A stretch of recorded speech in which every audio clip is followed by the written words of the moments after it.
Hello friends, नमस्कार। मैं सैयद कारुश अब्बास एक बार फिर आप लोगों के सामने लेकर आया हूं अपने इस यूट्यूब चैनल पे एक नया वीडियो। जैसा कि आप सभी को पता है कि सीजीएल और सीएचएसएल की वैकेंसी आई हुई थी और सीजीएल की लास्ट डेट थी फॉर्म फिलिंग की 4 जुलाई को, जो कि हमको उम्मीद है जितने भी सीरियस एस्पिरेंट्स हैं हमारे इस चैनल पे और या जो भी हैं वो उन लोगों ने सभी ने अपने फॉर्म्स फिलअप कर लिए होंगे टाइमली। और सीएचएसएल जो है उसके फॉर्म्स ऑन गोइंग है अभी।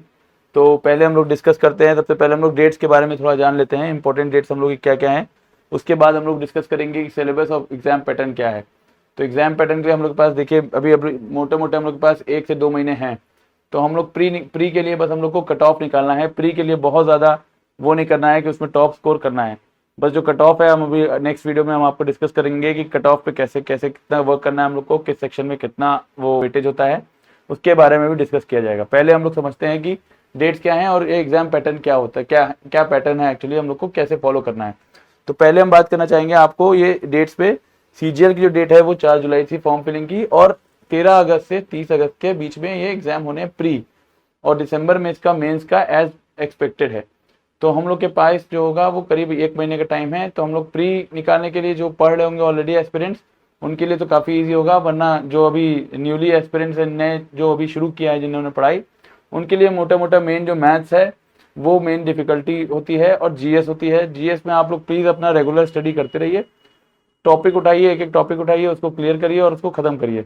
ऐसा ना रखिएगा कि डेली डेली उसको लिंगर ऑन करना पड़े। और अपना शॉर्ट नोट ज़रूर बनाएगा। जीएस में मैं अपना पर्सनल एक्सपीरियंस दे रहा हूँ, मैं अपना बताता हूँ। मेरे जीएस में नंबर नहीं आते थे, तो मैंने क्या किया, कोई भी एक यूट्यूब से या कुछ भी कहीं से भी वीडियो स्टडी मटेरियल उठाया, उसके एक शॉर्ट नोट बनाया था कि पूरा सेंटेंसेस नहीं लिखते थे, बस मेन उसका जैसे कीवर्ड है, ईयर लिखा।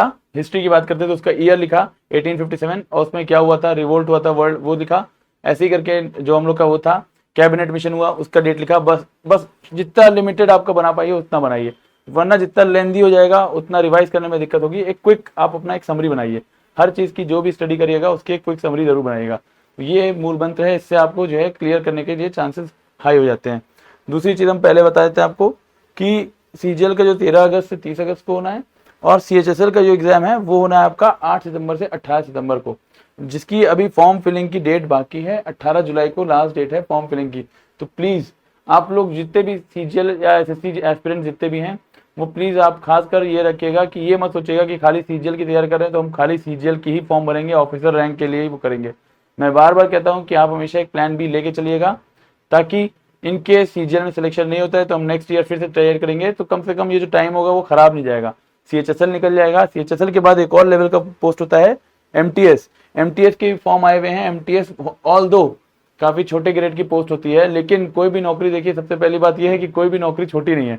आज की डेट में जो नौकरी मिल जाए समझिए, पहले तो नौकरी पकड़िए, आप अपना फाइनेंशियल स्टेबिलिटी देखिए। एक बार फाइनेंशियली स्टेबल हो गए, मतलब नौकरी लग गई, पैसे आने लगे, थोड़ा बहुत शुरू हो गया, तो अपने आप एक कॉन्फिडेंस डेवलप हो जाता है। उसके बाद आप तैयारी करते रहिएगा। तैयारी करने की कोई सीमा नहीं है, तैयारी तो आप जितनी चाहे उतनी कर सकते हैं।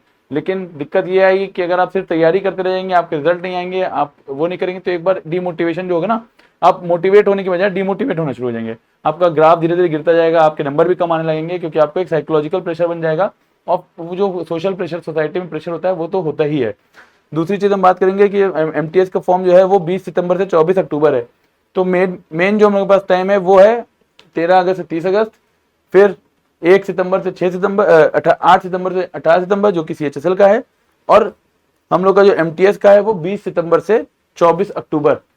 तो ये अगले 3 महीने आपके बहुत इंपॉर्टेंट होने वाले हैं। इसको आप लोग बहुत प्लीज एक एक मिनट बहुत यूज करिए, टाइमली इसको वो करिए।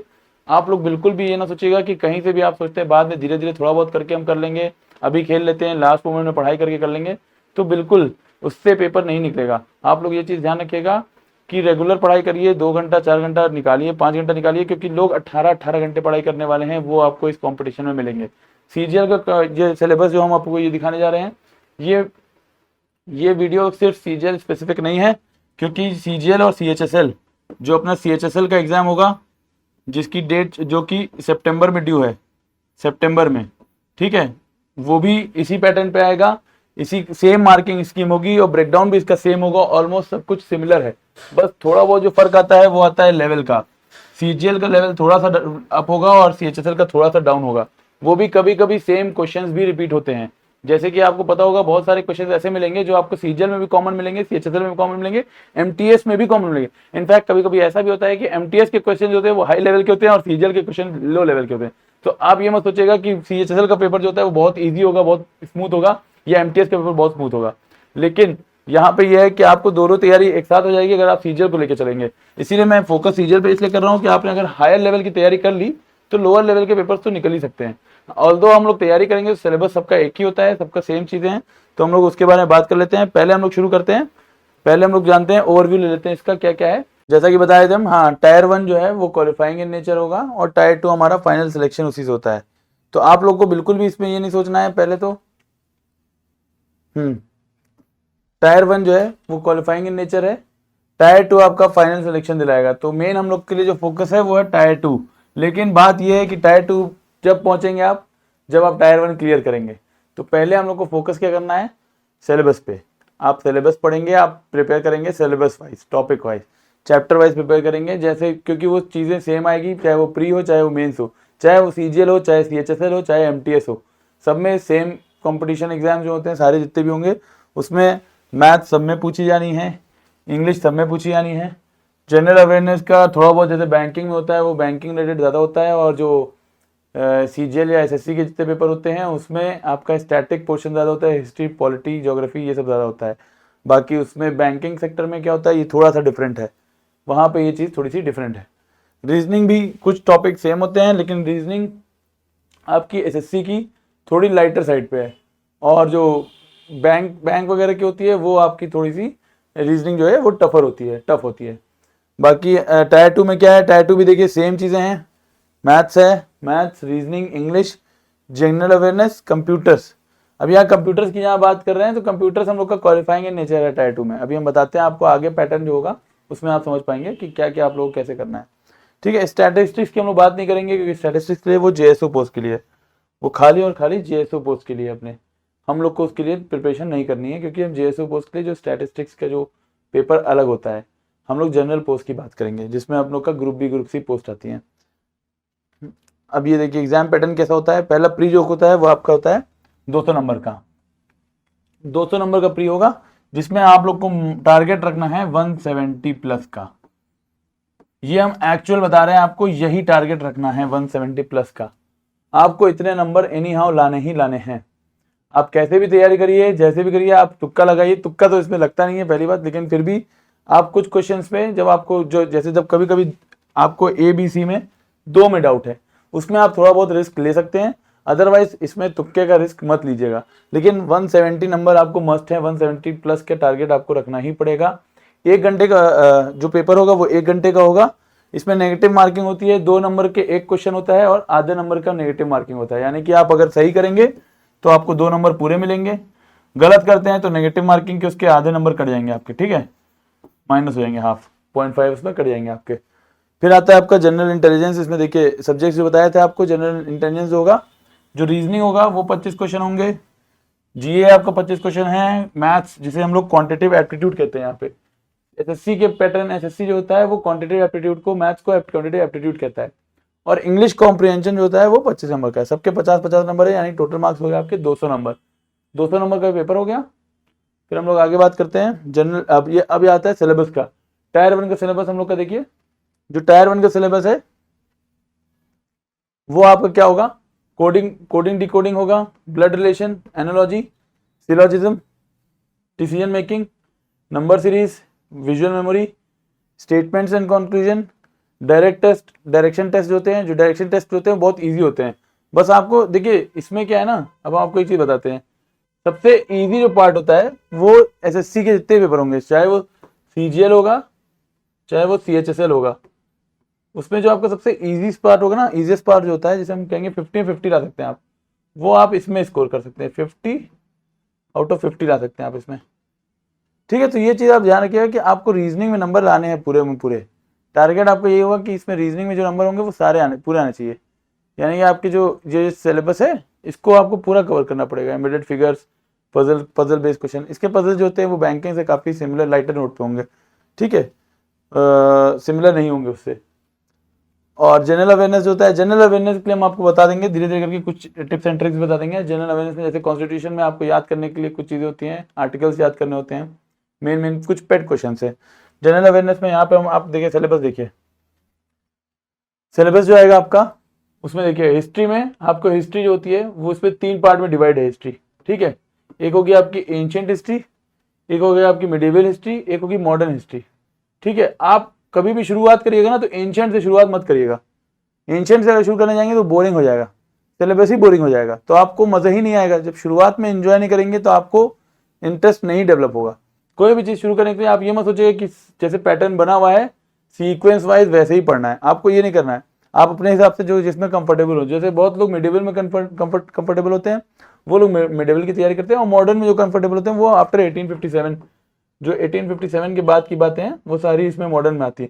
मिडिवल में जो होगा ना वो दिल्ली सल्तनत से है, दिल्ली सल्तनत से शुरू होती है, वो मुगल होता है अपना पूरा, सारी बातें इसमें आपको मिडिवल में मिलेगी। ज्योग्राफी की बात करें तो ज्योग्राफी में 2 ज्योग्राफी होती है, एक इंडियन ज्योग्राफी होगी और एक होगी वर्ल्ड ज्योग्राफी। वर्ल्ड ज्योग्राफी को बहुत लीस्ट प्रेफरेंस दीजिएगा, और इंडियन ज्योग्राफी पे आप मोस्ट ज्योग्राफी के सारे क्वेश्चन जो होंगे वो ज़्यादातर जो होंगे वो इंडियन ज्योग्राफी से आएंगे। फिर आता है साइंस, साइंस में आपका फिजिक्स, केमिस्ट्री, बायोलॉजी। बायोलॉजी से सबसे ज़्यादा क्वेश्चन पूछे जाते हैं, बायोलॉजी के क्वेश्चन सबसे ज़्यादा आएंगे। फिजिक्स के क्वेश्चन इसमें से कुछ क्वेश्चन फिजिक्स से पूछेंगे, और केमिस्ट्री जो होगा वो थोड़ा कम होता है, तो आपको बायोलॉजी और फिजिक्स पे सबसे ध्यान देना है, ठीक है, बायो और फिजिक्स पे। इकोनॉमी में कुछ क्वेश्चन पेट होते हैं, आप एक बार प्रीवियस क्वेश्चन देख लीजिएगा, उससे आपको समझ में आ जाएगा कि इकोनॉमी किस टाइप के क्वेश्चन आते हैं और कैसे पढ़ाई करनी है। पॉलिटी में, polity is very important. Polity में क्या करना है आपको, अभी पॉलिटी के लिए देखिए, पॉलिटी में आपको कॉन्स्टिट्यूशन आता है, संविधान सबसे पहली चीज, तो कॉन्स्टिट्यूशन अच्छे से पढ़ना पड़ेगा, आर्टिकल्स पढ़ने पड़ेंगे, फंडामेंटल राइट्स है, फंडामेंटल ड्यूटीज है, सारे आर्टिकल्स एवरीथिंग जो भी होगा सब पढ़ना पड़ेगा। उसके बाद पॉलिटी में कुछ डिफरेंट फैक्ट्स होंगे, सारे फैक्ट्स आपको याद रखने पड़ेंगे, पॉलिटी में इंपॉर्टेंट होता है। फिर करंट अफेयर्स होता है, एसएससी का करंट अफेयर्स मैं आपको बता रहा हूँ वो अनप्रेडिक्टेबल है, आप उसको प्रेडिक्ट नहीं कर सकते कि क्या पूछ लेगा। एसएससी का जो करंट अफेयर्स है वो, जैसे पेपर हो रहा है 2025 में पेपर हो रहा है, तो ये कोई गारंटी नहीं कि 2025 का ही सवाल आएगा उसमें, हो सकता है वो करंट अफेयर्स के नाम पे आपके 23 का पूछ ले, ठीक है। अब आप 2023 के क्वेश्चन को भी वो करंट अफेयर में डालता है, तो इसलिए आप करंट अफेयर के लिए बहुत ज़्यादा वो ना करिएगा, तैयारी इसकी करिएगा जरूर, लेकिन इसके लिए बहुत ज़्यादा टाइम मत अपना दीजिएगा, क्योंकि ये टाइम आपका वेस्ट भी होगा इसमें। करंट अफेयर्स असीमित है, अनलिमिटेड है, आप कभी इसकी कंप्लीट नहीं कर सकते। और जो सोचते हैं कि आप डेली बैठ के उसको नोट करेंगे, 10 क्वेश्चन जो कोई वीडियो पे देख लिया और 10 लाइन का बना लिया हमने, daily updates, daily current affair, daily current affair मेरी मानिएगा आपके यूज में नहीं आएगा। वो आप मंथली जो आती है, मंथली जो जस्ट आता है वो पढ़ लीजिएगा, मंथली जो आपको छोटा मोटा लाइनर 1 लाइनर क्वेश्चन मिल जाते हैं उसको नोट कर लीजिएगा, उसको पढ़ लीजिएगा, नोट भी मत करिएगा। करंट अफेयर्स के लिए नोट जो बनाता है वो बहुत बेवकूफ़ी करता है, उसके लिए मैं बता रहा हूँ कि वो टाइम वेस्ट है, उसमें आपको कोई फायदा नहीं होने वाला है। फिर आता है books and authors. Books and authors में एक चीज़ देख लिएगा कि जो इंपॉर्टेंट बुक्स एंड ऑथर्स आते हैं वो हर महीने के लास्ट में कहीं ना कहीं कोई भी कैप्सूल मिल जाएगा, कहीं कुछ ना कुछ आपको जस्ट मिल जाएगा, हर डिफरेंट वेबसाइट पे डिफरेंट उसमें आपको ऑनलाइन मटेरियल मिल जाएगा, तो उसमें से बस एक बार निगाह मार लेगा, हर बार देख लिया करिए। और पिछले लास्ट के जो 1 साल के हैं वो ज़्यादा इंपॉर्टेंट है अपने लिए, ठीक है, 1 से 1.5 साल तक, यानी कि 2023 के जो हाफ ईयरली 2023 से जो शुरू होता है वहां से इंपॉर्टेंट होते हैं, और 2025 के हाफ ईयरली तक, ठीक है, 2025 के हाफ ईयरली तक, यानी कि हम लोग के लमसम जो है 2 साल का इंपॉर्टेंट है, जितना भी डेटा होगा वो 2 साल का ही पूछा जाएगा, उससे कुछ नहीं। इंपॉर्टेंट डेज एंड इवेंट्स में भी देख लिएगा, लास्ट के 1 साल में जो भी इंपॉर्टेंट डेज हुए हैं, इवेंट्स हुए हैं, उनको देख लिएगा। फिर आता है आपका ये जो सिलेबस हम बता रहे हैं टायर 1 का, ये CGL और CHSL दोनों के लिए है ये, ठीक है। तो ये आप ये चीज़ ध्यान रखिएगा कि आपको ये दोनों में ही काम आएगा। इससे क्या है, इससे आप दोनों की तैयारी कर लेंगे, एक बार में आपका दोनों चीज़ें क्लियर हो सकता है। CGL की तैयारी करेंगे तो CHSL और MTS की भी तैयारी आपकी हो ही जाएगी, ठीक। अब इसमें देखिए यहाँ पे हम लोग बात करते हैं नंबर सिस्टम में, नंबर सिस्टम पढ़ाई करनी है, जैसे मैथ्स। अब ये जो है मैथ्स की आप चिंता मत करिएगा, मैथ्स मैं खुद करा दूंगा आपको, मैथ्स में आपको डेली कुछ ना कुछ प्रैक्टिस के लिए बता दूंगा, जो इंपॉर्टेंट है वो हम बता देंगे, वेटेज हम डिवाइड कर देंगे किस हिसाब से कितना पढ़ना है, जैसे ये जिस पैटर्न में लिखे हैं ना। अब ऐसा मत करिएगा कि आप पहले शुरू कर रहे हैं नंबर सिस्टम पढ़ रहे हैं तो नंबर सिस्टम ही पढ़ते रह गए, परसेंटेज पढ़ रहे हैं तो परसेंटेज ही पढ़ते रह गए, जिसके नंबर सबसे ज़्यादा आते हैं, जैसे ये इंपॉर्टेंट है आपका, ठीक है। अगर आपने पढ़ाई करनी है तो आपको ये ज़रूरी है आना, ट्रिग्नोमेट्री, ज्योमेट्री, अलजेब्रा, ये तीनों पार्ट बहुत इंपॉर्टेंट है, algebra, geometry and trigonometry. Without this you can not score above 35 out of 50, you won't be able to score above 35। लेकिन मैथ्स में क्या करना है, आपको 45 लाने हैं, 50 में आ सकते हैं, ठीक है। 35 यानी कि 15 नंबर आपके सिर्फ इसी से आने हैं। 15 से 20 नंबर जो है ना वो आपके इसी से आउट ऑफ 50 इन्हीं तीन तीन से आएंगे। तो आप मेन जो टॉपिक, मेन जो फोकस रहेगा वो आपका अलजेब्रा, ज्योमेट्री एंड ट्रिग्नोमेट्री पर रहेगा। जिसका ये सही नहीं है वो पहले प्लीज इसको थोड़ा सा तैयारी करिए। और बेसिक जो सबसे ज्यादा इंपॉर्टेंट है वो है percentage and profit loss. Percentage पढ़ लेंगे तो प्रॉफिट एंड लॉस में आपको काफी आसानी हो जाएगी। परसेंटेज में क्या है कि आप परसेंटेज देखिए, पहले तो याद रखना है आपको परसेंटेज के 1 से लेके 20 तक के वन जो परसेंटेज होते हैं ना, जैसे 1/2 कितना होता है? होता है 50%, ठीक। 1/3 कितना होता है? 33.33, ठीक है, 33.33। तो ये जो होता है ना ये आपको याद रखना है। ऐसे ही हम अभी आपको बता देंगे कैसे पढ़ाई करनी है और किस तरह से आप जो है इसको सिलेबस को कंप्लीट करेंगे। आप ये मत सोचिए कि पहले आपने नंबर सिस्टम किया फिर ये करेंगे फिर ये ऑर्डर में चलेंगे जैसे सिलेबस दिया हुआ है, वैसा नहीं करना है आपको, ठीक। रेशियो प्रोपोर्शन इंपॉर्टेंट है, टाइम एंड डिस्टेंस इंपॉर्टेंट है, डीआई पाई चार्ट ग्राफ ये जितने भी है ना ये कैलकुलेशन बेस्ड है। आपको कैलकुलेशन स्पीड आपकी तेज होनी चाहिए, आप जितनी तेजी से कैलकुलेशन कर पाएंगे उतनी जल्दी आप ये सॉल्व कर ले जाएंगे। देखिए कैलकुलेशन ही मैटर करता है इसमें, क्योंकि आपके पास मैथ्स में सबसे ज्यादा टाइम जो होता है ना, इंसान का मैथ्स में सबसे ज्यादा टाइम लगता है। जितने भी वो होंगे एस्पिरेंट्स होंगे वो अब तैयारी करते हैं ना, तो 1 घंटे में वो, अब हम बताते हैं क्या होता है। 1 घंटे का जैसे पेपर हुआ,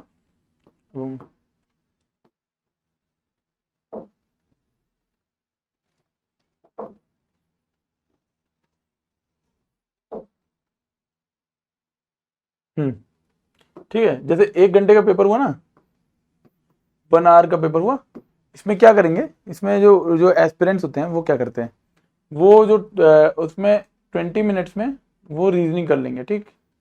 10 मिनट्स में वो इंग्लिश एंड जीए दोनों निपटा लेंगे। या मान लीजिए 15 मिनट में ये कर रहे हैं तो ये 15 मिनट में ये कर लेंगे। 30 मिनट्स इनका वेस्ट होता है, 30 मिनट जाता है जो मैथ्स ले आता है, मैथ्स या फिर एप्टीट्यूड जो भी कहते हैं आप, ठीक। तो आपको ये समझिए 30 मिनट्स आपका जा रहा है, क्यों? क्योंकि इसमें कैलकुलेशंस आती है। तो जितने भी एस्पिरेंट हैं उनके लिए दिक्कत यहाँ पे यही आती है कि वो 30 अपना टाइम वेस्ट करते हैं कैलकुलेशन में। तो हमको यही करना है कि कैलकुलेशन अपनी बहुत फास्ट रखनी है। फिर हम लोग आगे आते हैं टायर 1 के जो उसमें सिलेबस है इंग्लिश का, उसमें reading comprehension, synonyms antonyms, error spotting, sentence improvement, fill in the blanks, voices, speech, cloze test and idioms and phrases. ये सारे इंपॉर्टेंट टॉपिक्स हैं, ये सब हम लोग धीरे धीरे करने हैं, कंप्लीट हो जाएंगे। ऐसा कुछ बहुत बड़ी चीज़ नहीं है। आप अगर अभी से फोकस कर रहे होंगे तो आपने, हमें लगता है अच्छा खासा पढ़ रखा होगा। बस हम लोग जो मेन जो टॉपिक, मेन जो इसमें इंपॉर्टेंट वो होंगे उसकी प्रिपरेशन ज़्यादा करेंगे, ठीक। जितने मेन इसमें जो प्रीवियस ईयर क्वेश्चन होंगे उसकी प्रैक्टिस कर लेंगे। आप लोग एक काम करिएगा, जो एक नीतू सिंह की बुक आती है, नीतू मैडम की, ठीक है, वो ज़रूर आप फॉलो कर ही रहे होंगे। मोस्ट ऑफ द एस्पिरेंट्स होंगे वो ये ज़रूर कर रहे होंगे कि नीतू सिंह मैडम की बुक से और जो डिफरेंट बुक्स हैं उनसे ही पढ़ रहे होंगे। ऑनलाइन स्टडी मटेरियल पे करिएगा, लेकिन आप स्टिक करिएगा कि वेराइटीज में मत जाइएगा, 1 या 2 पे जाइएगा मैक्सिमम, उससे ज़्यादा आप उस पर मत करिएगा कि आप सबसे पढ़ना शुरू कर देंगे तो धीरे धीरे करके आपको फिर कंफ्यूजन के अलावा और कुछ नहीं होगा।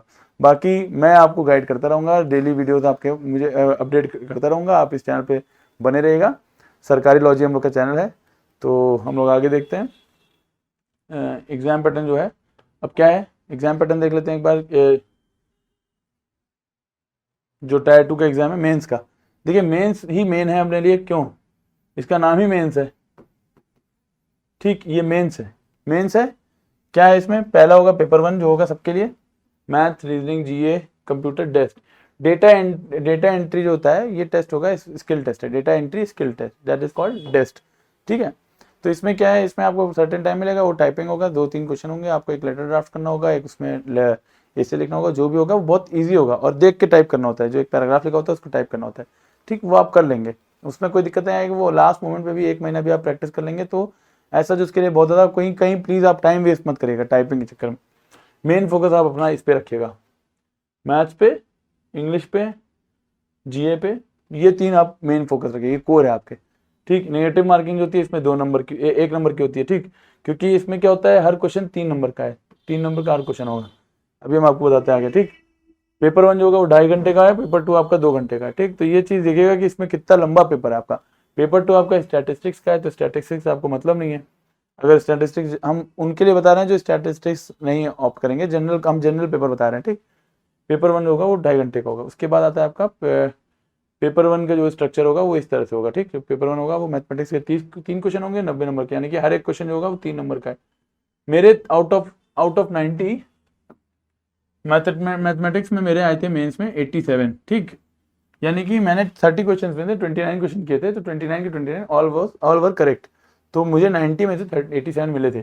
तो मैथ्स में मैं आपको बता रहा हूँ, कॉन्फिडेंटली बता रहा हूँ, ये मैंने 45 मिनट्स में कर लेता पेपर, ठीक। ये 1 घंटा मिलता है इसके लिए, मैंने 45 मिनट कर दिया। 15 मिनट में मैं एक क्वेश्चन में फंस गया था, 15 मिनट तक मैं करता रहा, मेरे पास टाइम था बट मैं उसको कर नहीं पाया। अब उस वक्त याद भी नहीं है, मैं आपको बताऊंगा बाद में कि मैं क्या दिक्कत थी उसमें, एक बार रिकॉल जब होगा मुझे तो मैं बताऊंगा आपको। रीजनिंग में क्या है, रीजनिंग में आपके जो है 30 क्वेश्चन होते हैं, वही सेम पैटर्न है।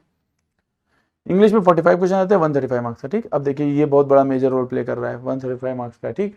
तो ये आपको ज़्यादा इंपॉर्टेंट है, इसके लिए आपको पढ़ाई करना है इंग्लिश के लिए। इंग्लिश को आप लाइटली मत लिएगा। जीए में आप थोड़ा सा इसीलिए क्योंकि 75 मार्क्स का है, इसमें मेरे जीए में नंबर कम आए थे काफ़ी।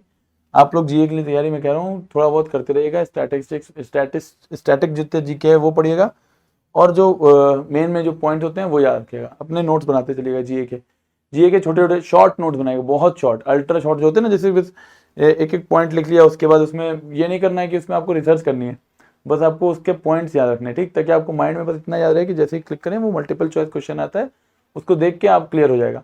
आपको ये नहीं करना है कि आपको कैसे आ रहा है, क्यों आ रहा है, उसके बाद आपको उसकी कोई हिस्ट्री ज्योग्राफी नहीं जाननी है, बस आपको टिक करना है, उतना याद रहे आपको। कंप्यूटर्स के 20 क्वेश्चन होते हैं जो कि 60 नंबर के, 15 मिनट मिलता है, और ये 60 नंबर में आपको 30 प्लस आप लाने टारगेट रखिएगा, क्योंकि 30 प्लस ही क्वालिफाइंग होता है, ये क्वालिफाइंग इन नेचर है, ठीक। डेस्ट भी आपको क्वालिफाइंग इन नेचर है, इनके काउंट नहीं होते मार्क्स। टायर 2 का सिलेबस भी लगभग सेम है। देखिए जो मैंने आपको बताया वही चीज़ हो गई ना, यहाँ मैंने कहा ना ये इंपॉर्टेंट हैं, ये मेंस में आपके बहुत बड़ा रोल प्ले करते हैं। ये 3 टॉपिक अगर आप नहीं याद करेंगे, नहीं पढ़ेंगे, मैथ्स में नहीं करेंगे, प्रैक्टिस नहीं करेंगे, तो आप नहीं कर पाएंगे। तो सबसे पहले आप अलजेब्रा, ट्रिग्नोमेट्री और ज्योमेट्री पे फोकस रखिएगा। मेंसुरेशन आता है, मेंसुरेशन भी इंपॉर्टेंट है। प्रॉफिट लॉस है, प्रोबेबिलिटी और डीआई है, ठीक। प्रोबेबिलिटी सबसे आखिर में करिए, क्योंकि प्रोबेबिलिटी जो है इसका 1 क्वेश्चन या 2 क्वेश्चन आएगा, और वो भी सेट पैटर्न पे आता है, लास्ट मोमेंट में आप पढ़ के चले जाएंगे तो वो कर लेंगे, ठीक। अब हम लोग आते हैं नेक्स्ट, उस पर देखते हैं जीए और वो उसमें रीजनिंग पे, जनरल इंटेलिजेंस पे, ठीक। रीजनिंग पे इसमें क्या आता है, लॉजिकल डिडक्शंस आते हैं, सिलोजिज्म आता है। Syllogism is very important, syllogism आपको करना नहीं आता है तो मैं एक क्लास लूंगा, सिलोजिज्म का A to Z पूरा कंप्लीट करा दूंगा। सिलोजिज्म एक क्लास में पूरा कंप्लीट हो जाएगा। वर्बल नॉन वर्बल में आपको स्किल डेवलप करना पड़ेगा अपना, इसमें आपको समझना पड़ेगा, ग्रास्पिंग पावर आपकी होनी चाहिए, तभी आप कर पाएंगे, ठीक। फिर आता है आपका क्रिटिकल थिंकिंग आप कर लेंगे। प्रॉब्लम सॉल्विंग क्वेश्चंस होंगे और पजल्स होंगे। ये रीजनिंग यहाँ पे थोड़ी सी हायर लेवल पे चली जाएगी। ये याद रखिएगा कि आपको जो है इसमें जो है, जैसे प्री में आ रहे थे, प्री में नंबर 50 आए थे, तो वहां पे मेंस में आउट ऑफ 90 जो है, 90 मार्क्स में से 90 में 90 का आपको टारगेट रखना है, ठीक। लेकिन जो होता है कि इसका सिलेबस, इसमें क्या होता है, ये लेवल काफ़ी हाई हो जाएगा, तो आप अपना टारगेट 90 में 90 रखिएगा, लेकिन 85 प्लस अबव 85 जो भी होगा वो अच्छा स्कोर कहा जाएगा इसमें। मैथ्स में मान लीजिए, मैथ्स में 90 में 90 लाया जा सकता है, हम बता रहे हैं, ये मेरा पर्सनल एक्सपीरियंस है, 90 में 90 आप क्लियर कर सकते हैं। फिर आता है इंग्लिश लैंग्वेज में भी सेंटेंस स्ट्रक्चर आता है, वो कैब आती है, वो कैब के लिए आपको डेली प्रैक्टिस करनी पड़ेगी, डेली थोड़ा बहुत एक वर्ड्स 5 वर्ड 10 वर्ड करके देखिए, 5 to 10 वर्ड्स आप डेली देख रहे होंगे, कोई ना कोई वीडियोस देखते होंगे या कुछ भी, नहीं तो मैं एक बार आपको बता दूंगा, एक ब्लैक बुक होती है इसकी एक ब्लैक बुक होती है, वो कैब की, निखिल गुप्ता सर की है, उसको आप पढ़ लीजिएगा, ब्लैक बुक। ये ब्लैक बुक जो है शायद मेरे पास अगर रखी हो तो मैं आपको दिखा दूँ, अभी राइट नाउ मेरे पास है नहीं है किताब, वरना मैं आपको दिखाता। ब्लैक बुक है नहीं मेरे पास, ठीक, नहीं तो मैं ब्लैक बुक यहाँ रखी होती तो मैं आपको दिखाया था। चलिए कोई नहीं, आप आगे देखते हैं हम लोग। ग्रामर रूल है, क्लोज टेस्ट है, सिनोनिम्स एंटोनिम्स है, सेंटेंस करेक्शन है। ये सारे इंपॉर्टेंट टॉपिक्स हैं, इनको आपको किसी को मिस नहीं करना है, क्योंकि आपको ये इंग्लिश का ध्यान रखिए, मेंस में इंग्लिश का जो वो है ना, वो मार्क्स हैं 135, ये बहुत इंपॉर्टेंट है, ये वेटेज बहुत ज़्यादा है इसका, ठीक। 135 आउट ऑफ 390, तो 390 नंबर का टोटल पेपर होता है, उसमें से 135 नंबर तो यहीं आ रहे हैं, ठीक। तो ये चीज़ आप ज़रूर ध्यान रखिए कि ना 30% का पेपर जो है ना आपका धीरे धीरे यहीं से निकल रहा है, तो 30% इज़ वेरी इंपॉर्टेंट। आपको ये रखिए कि मेंस में इंग्लिश के जो वो है ना, इंग्लिश, ये 135 मार्क्स हैं, इसको ध्यान रखना है, तो इसलिए आप उसी हिसाब से पढ़ाई करेंगे। जनरल अवेयरनेस में देखिए, general awareness science and technology के क्वेश्चन आएंगे, Indian economy, government schemes, geography, sports. History and culture and important days. ठीक, ये सारे इंपॉर्टेंट टॉपिक्स हैं आपके इसमें।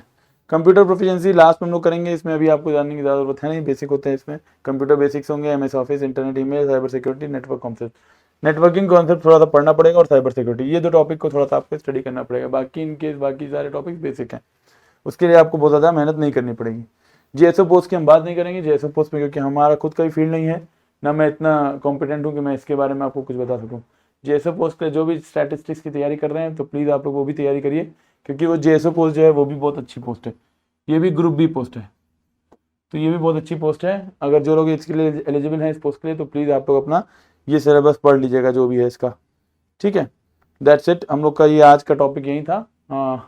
अभी हम लोग आगे नेक्स्ट आपको बताएंगे कि कितना कितना कट ऑफ जाता है और क्या क्या वेटेज होते हैं पर टॉपिक जो है, आपको कितनी मेहनत करनी पड़ेगी। जैसे मैथ्स में किस पे ज़्यादा फोकस करना है, किस पे कम फोकस करना है, सारे टॉपिक को इक्वली टाइम नहीं देना है, ये चीज़ ध्यान रखिएगा। सिलेबस जो दिया जाता है वो आपको दिया जाता है सिस्टमेटिक सीरियल नंबर वाइज। पढ़ाई आपको सीरियल नंबर वाइज नहीं करनी है, पढ़ाई आपको अपने अकॉर्डिंग करनी है, आपको अपने विवेक का इस्तेमाल करके करनी है। ठीक है, आज के लिए इतना ही, और बाकी हम लोग कल मिलते हैं और आगे हम लोग बात करेंगे इस बारे में। ठीक है, थैंक यू।